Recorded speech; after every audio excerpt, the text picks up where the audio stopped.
These are areas that people, of course, are not allowed to go into unless it's under very special circumstances. What you're looking at is the top of the original pour from the foundation.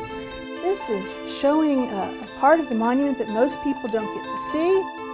We're actually standing on the foundation of the monument.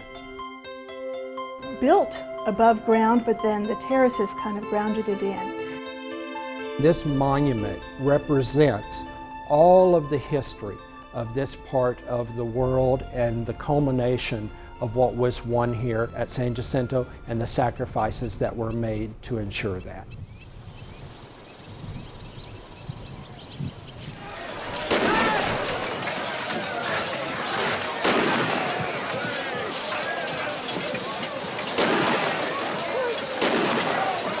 The centennial was during 1936, 100 years after the battle was fought.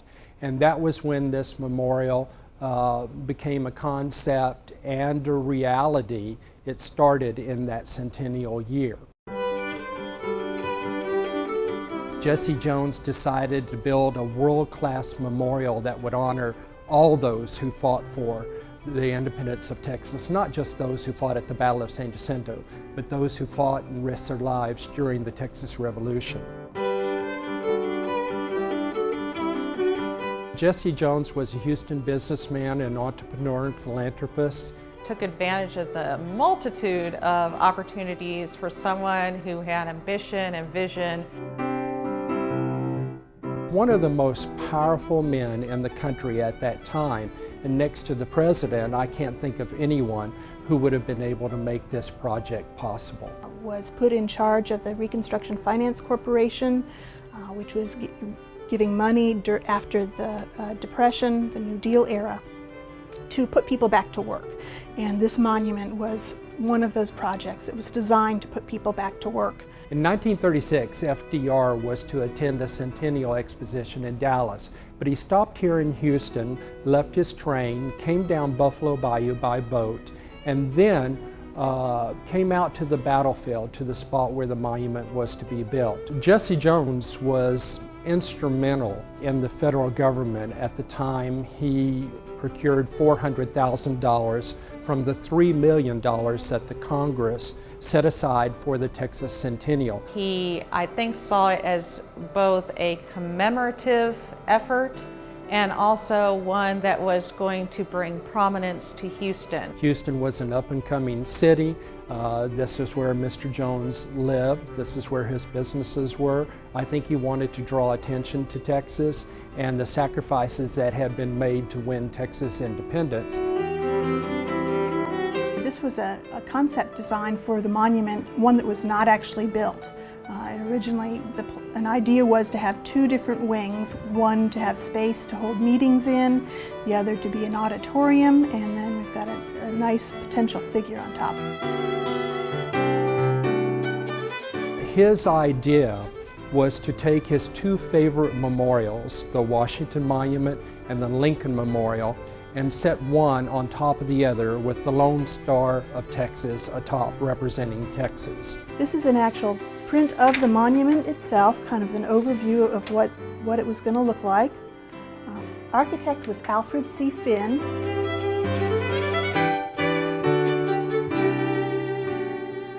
When it was drawn, they had not yet decided what the text was going to be on the main part of the building, because it's just kind of mock words there. And they also don't have the drawing for the frieze that is there now. They just have some kind of vague figures showing there too.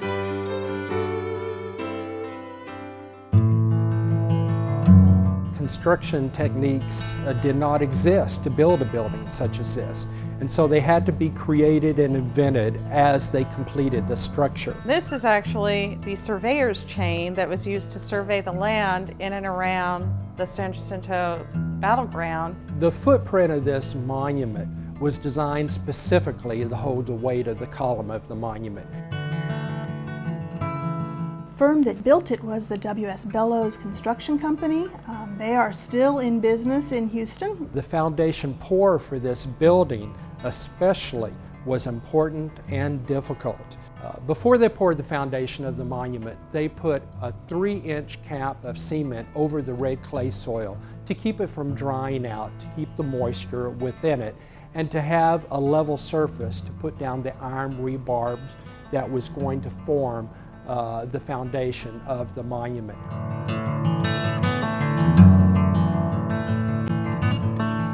The foundation of this building is called a spread footing, and it was a 57-hour continuous pour of concrete, which was the single longest pour ever to be recorded at that day.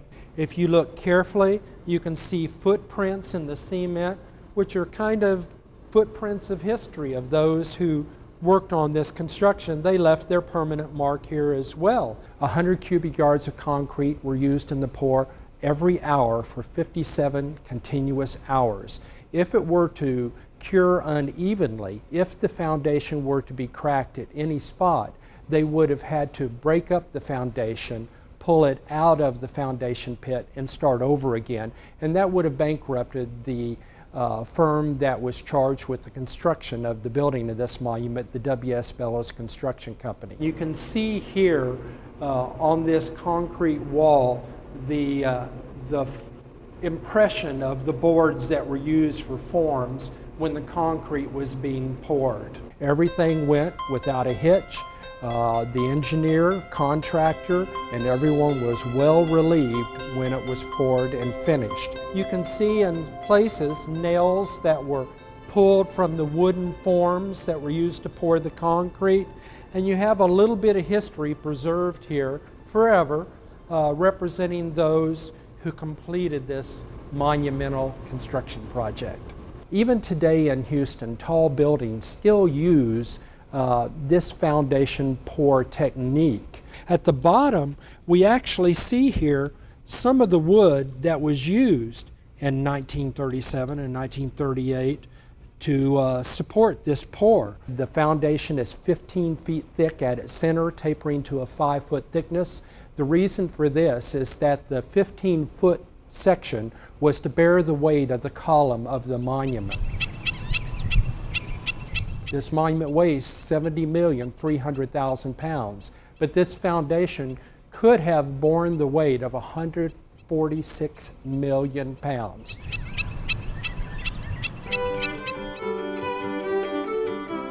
Stones used at the base of the monument weighed 8,000 pounds that went up the first 65 feet of the column, and the stones after that were approximately 2 feet tall and weighed about 500 pounds each.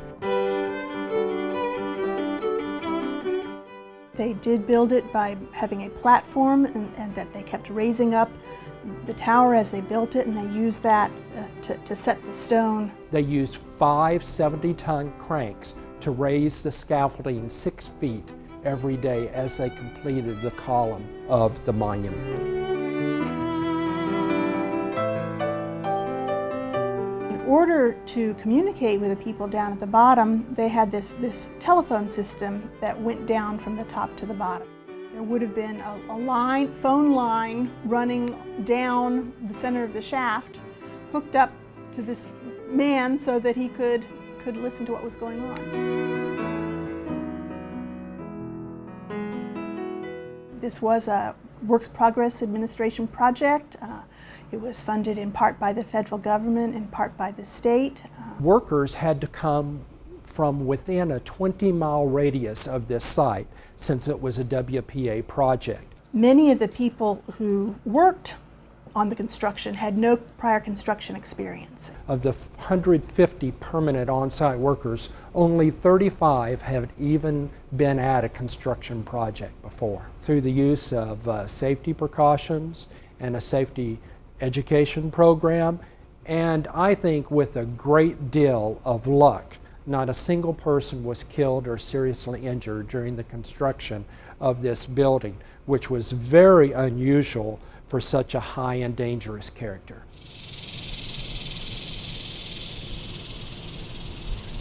The Lone Star of Texas is represented by the star on top of the monument. It's 34 feet tall and weighs 220 tons and was built in place at the top of the monument. It took 20 working days to complete that star. Another interesting one, this is the details of the star.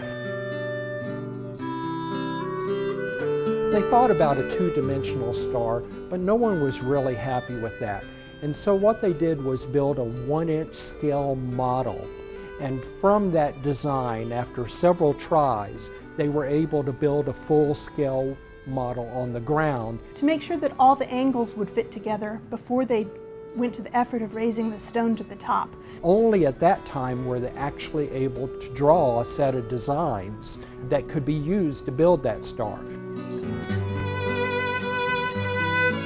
They wanted to be sure that when they got it up there and they put it together, it would fit together well. It's a beautiful, unique symbol that can be seen as a three-dimensional star within a 360-degree viewing.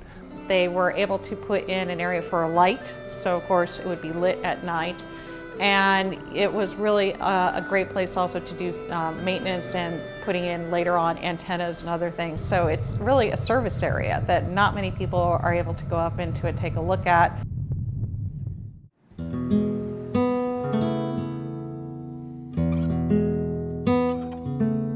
We are at the base of the elevator shaft in the monument. It was built to have an elevator in it. It really was only a freight elevator when the building opened. It wasn't initially designed to take people, but then it was used for people from the beginning when it opened. The cost for an adult to ride to the top was 25 cents, and for a child was 10 cents.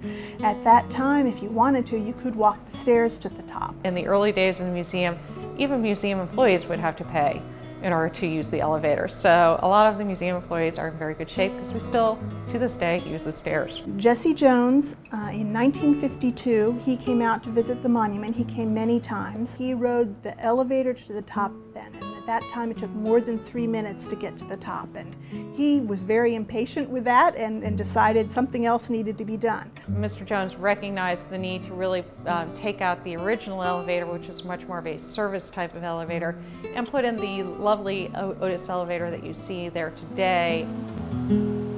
In this picture, he's giving a check for a new elevator to Louis Kemp, who was on the board of trustees of the museum. When it went in, it took a little over 30 seconds to go to the top, and that's still how long it takes to go to the top.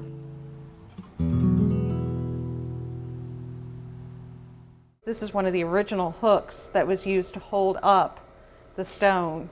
Once the stone was in place, they would put pins in and then lay concrete behind it to kind of be a backing to it and hold it together. Some of the stones have had to be replaced for various reasons. Some of them have eroded, or they have flaws within them that have become more apparent over time. The stone itself is a 100-million-year-old native Texas stone. That part of Texas used to be under what was called the Permian Sea. And the fossils that you see in the stone were the remains of sea animals' shells that were fossilized over the centuries. It's a beautiful, unique stone. It's not necessarily the perfect building stone, but it's native to Texas, and it's actually a very interesting stone to face the monument. It does give 549 feet from the base right where the doorway is up to the top of the star. There was an implicit understanding that this memorial would not be taller than the Washington Monument.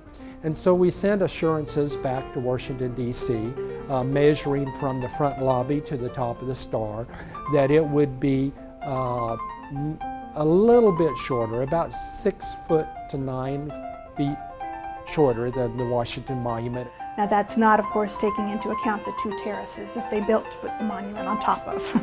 But the person who was charged with adhering to this restriction might have been lax in his duties, and Texans have been known to do that. We've done that in the past. We'll probably do that in the future. It's one of the things that I think people expect from Texans.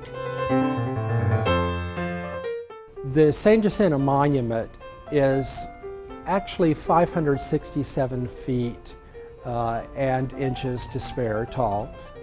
making it taller than the 555-foot Washington Monument.